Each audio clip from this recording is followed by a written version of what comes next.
দিল্লির আকাশে গোধূলি রং লেগেছে, বাতাসে হালকা ধুলো, কিছুটা গুমোট ভাব।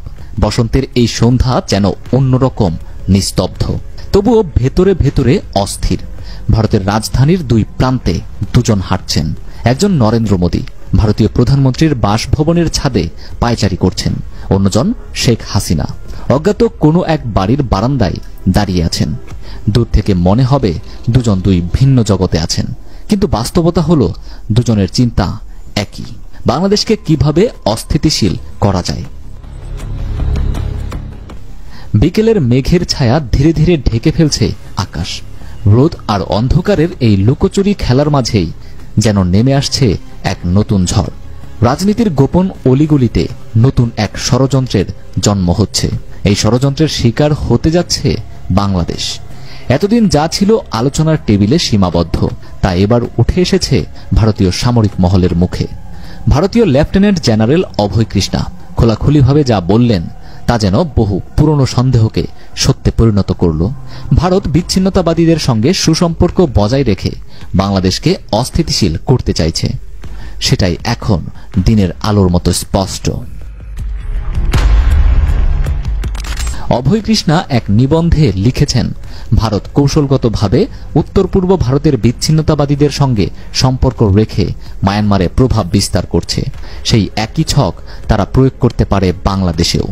চীন যেমন মায়ানমারের জান্তার পাশাপাশি বিদ্রোহী গোষ্ঠীগুলোকেও সমর্থন দিচ্ছে, ভারতও সেই পথেই হাঁটতে পারে। সম্প্রতি মায়ানমারের ইরাবতী পত্রিকায় প্রকাশিত এই বিশ্লেষণেও উঠে এসেছে ভারতের এই নতুন ভূরাজনৈতিক অবস্থান। বিশ্লেষকরা বলছেন, ভারত শুধু নিজের নিরাপত্তা নিশ্চিত করার জন্য নয়, বরং দক্ষিণ এশিয়ায় আধিপত্য বিস্তারের জন্যই বিদ্রোহীদের সঙ্গে সম্পর্ক বজায় রাখছে। এটি দ্বৈত কৌশল, একদিকে প্রতিবেশী দেশের সঙ্গে বন্ধুত্বপূর্ণ সম্পর্ক বজায় রাখা, অন্যদিকে সেই দেশের কিছু অংশকে অস্থিতিশীল করে রাখার মাধ্যমে নিয়ন্ত্রণ প্রতিষ্ঠা করা। এটাই বাংলাদেশের জন্য সবচেয়ে বড় উদ্বেগের বিষয়। ভারত যদি এই কৌশল গ্রহণ করে, তাহলে তারা সীমান্তবর্তী অঞ্চলে অস্থিরতা তৈরি করতে বিদ্রোহী গোষ্ঠীগুলোর সঙ্গে গোপন আঁতাত রাখতে পারে।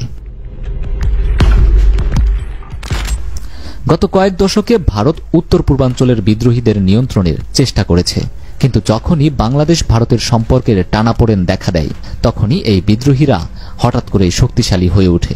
ভারতের গোয়েন্দা সংস্থা র দীর্ঘদিন ধরে কিছু বাংলাদেশ বিরোধী গোষ্ঠীকে ছায়া সমর্থন দিয়ে আসছে বলে গুঞ্জন রয়েছে।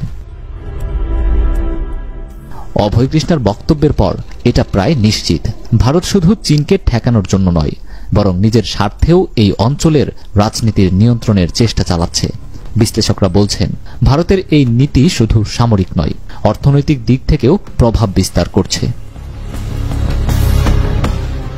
সীমান্তে বাংলাদেশকে বিপদে ফেলতে উঠে পড়ে লেগেছে ভারত। ইরাবতী পত্রিকায় সাবেক সামরিক অফিসার অভয় কৃষ্ণার নিবন্ধেই তা পরিষ্কার। বাংলাদেশ কিভাবে এই কৌশলগত ফাঁদ থেকে বের হবে? ভারতের সঙ্গে সুসম্পর্ক বজায় রাখা অবশ্যই গুরুত্বপূর্ণ, কিন্তু সেই সম্পর্ক যদি বাংলাদেশের স্বার্থের বিরুদ্ধে চলে যায়, তাহলে তা পুনর্বিবেচনা জরুরি। সীমান্তে হত্যা, পানির সমস্যা, ট্রানজিট সুবিধা, বাণিজ্যে ভারসাম্যহীনতা সবকিছুই বাংলাদেশের জন্য চাপ হয়ে দাঁড়িয়েছে। ভারতীয় সামরিক মহল যদি স্বীকার করে যে তারা বাংলাদেশের নিরাপত্তাকে হুমকির মুখে ফেলতে পারে, তাহলে বাংলাদেশের উচিত পরবর্তী পদক্ষেপ নিয়ে গভীরভাবে চিন্তা করা।